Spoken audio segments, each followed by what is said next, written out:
Hello students, how are you? I hope you all are fine and staying home to keep yourself safe from COVID-19. Students, here we will start a new chapter, that is 10th chapter of your textbook, Social Science, Colonialism, Rural and Tribal Societies. Student, in this chapter we'll discuss about the different exploitative nature of the Britishers with the farmers and tribal societies. You have already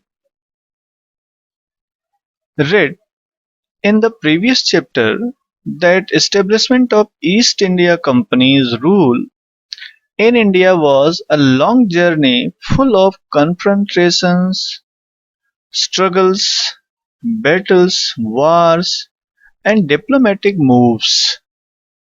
So all the strategies were followed by the Britishers. You can say that the Britishers tried by hook or crook to get the rule of India in their hand. The English came as trader and became our masters. Slowly, they conquered India from south to east, then headed toward north. Gradually, they emerged as a supreme power in India. We have discussed in the previous chapter. There was hardly any aspect of Indian economy which was not affected by the British.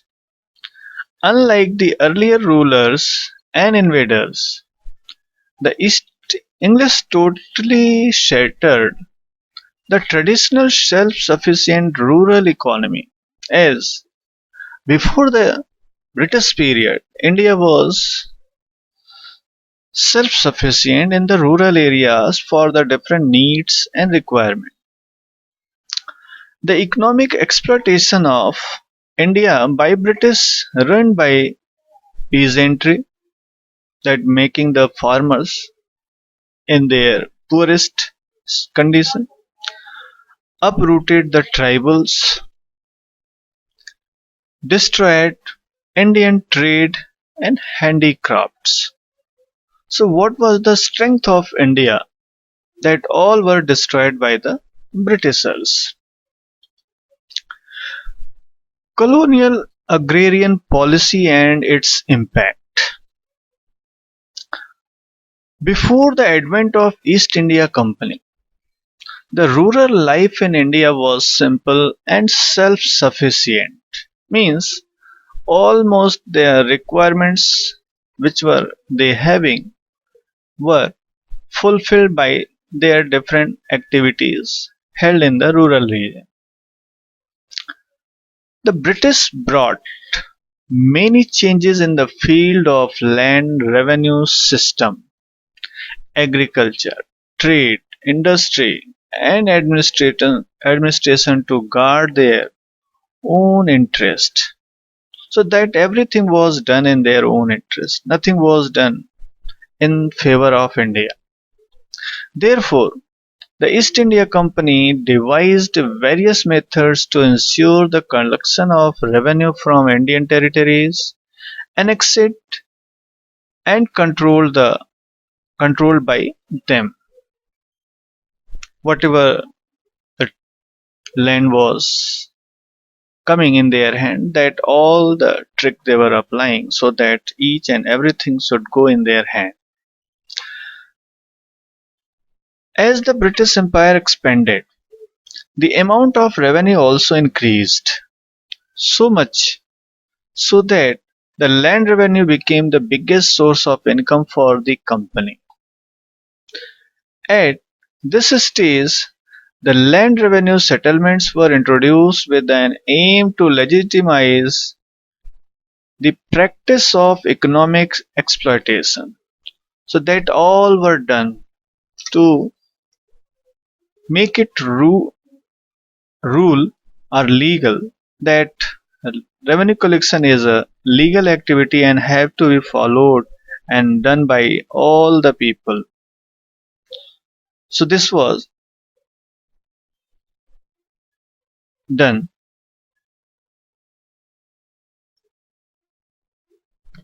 Therefore, the Jamidari system under the permanent settlement was introduced in Bengal in 1793 by Lord Cornwallis.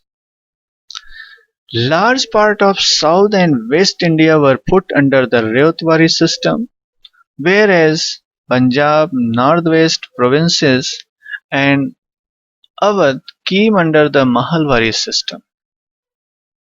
So let us discuss about these revenue systems. Jamidari system, the permanent revenue settlement, or you can say. Jamidari system was made a hereditary right of the Jamidars under the permanent settlement or the Jamidari Bandobast in 1793. They were made the owner of the land and were forced to pay 89% of the total revenue to the British government. So that they were just allowed to keep 11% of the revenue collection with them. And this was giving a kind of incentive to them. As much as larger collection will be there from the farmers, this 11% will be bigger and bigger, and they exploited the farmer. The system gave birth to a new class of landlord consisting of Rajas and Talukdars of that period that called Jamidars, who had the power to evict and cultivators, any cultivator of the soil due to non-payment of revenue. Means if the farmer is not able to give revenue tax, they could be removed from the land, that you can say Bedakha. As such, they used oppressive methods to collect the taxes. Of course, as this right had come, that 11% they will get from the total collection, and as much as bigger size will be there of the revenue collection, their 11% will be the bigger.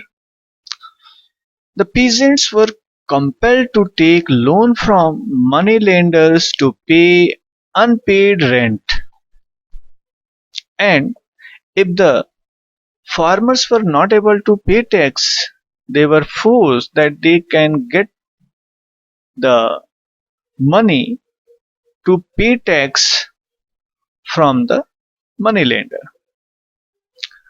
which made their life miserable. One side production was coming less, another side they had to give tax amount. On the other hand, maximum benefit went to the Jamidars.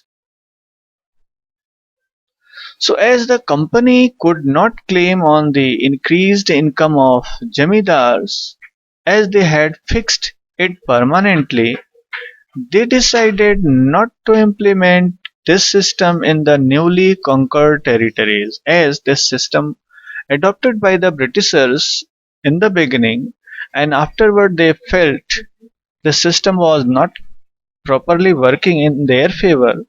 So that way this Jamidari system were not implemented in the other new territories which they were conquering afterward.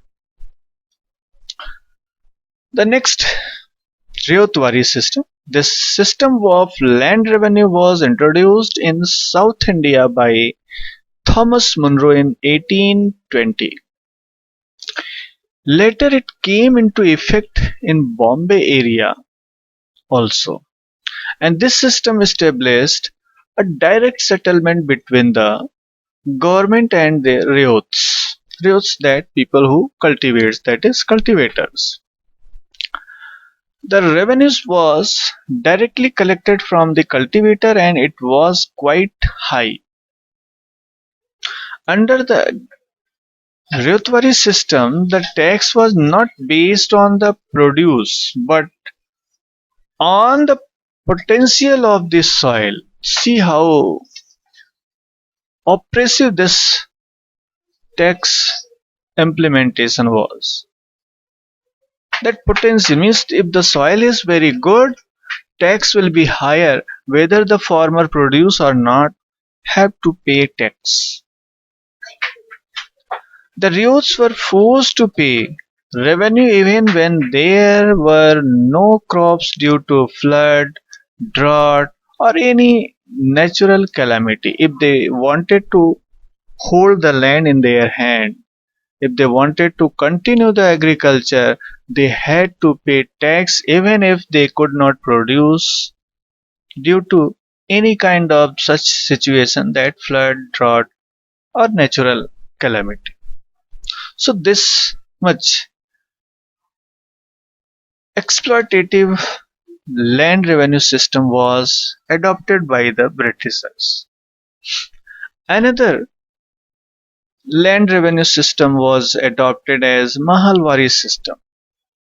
The Mahavari system was modified version of Jamidari system introduced in introduced by Holt Mackenzie. It was introduced in 1822 in Gangetic Valley, Northwest Provinces, Central India and Punjab. In this system, a collective settlement was made with a group of villages called Mahal. Since the land, the forest and the pasture belonged to the village community, the villages were jointly responsible for the payment of land revenue and it was levied on the produce of Mahal. Means how much production was coming from the village, the tax was imposed on that collection.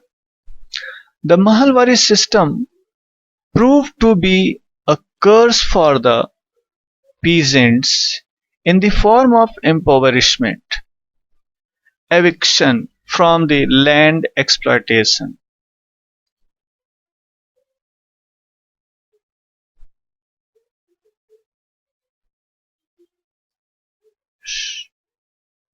In this impoverishment means that they were made their economic condition poorer and poorer.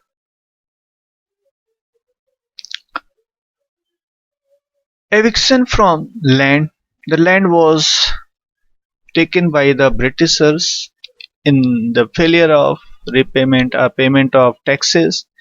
Exploitation at the hand of the moneylenders, as moneylenders were providing help to these poor farmer to pay tax.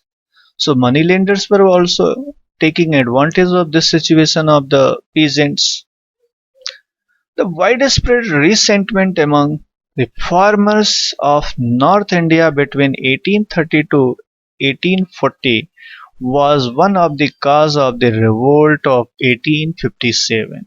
And of course we can understand if this kind of exploitation was there by the Britishers of these peasants, why not they could revolt? And of course this should have revolted and they revolted. So about this in detail we'll see in the next chapter, and this was all about for today's topic, students, about the land revenue system. Some more topics are there in this chapter, we'll discuss in the next module. Till then, revise the topic. Thank you, have a nice day, bye, all of you.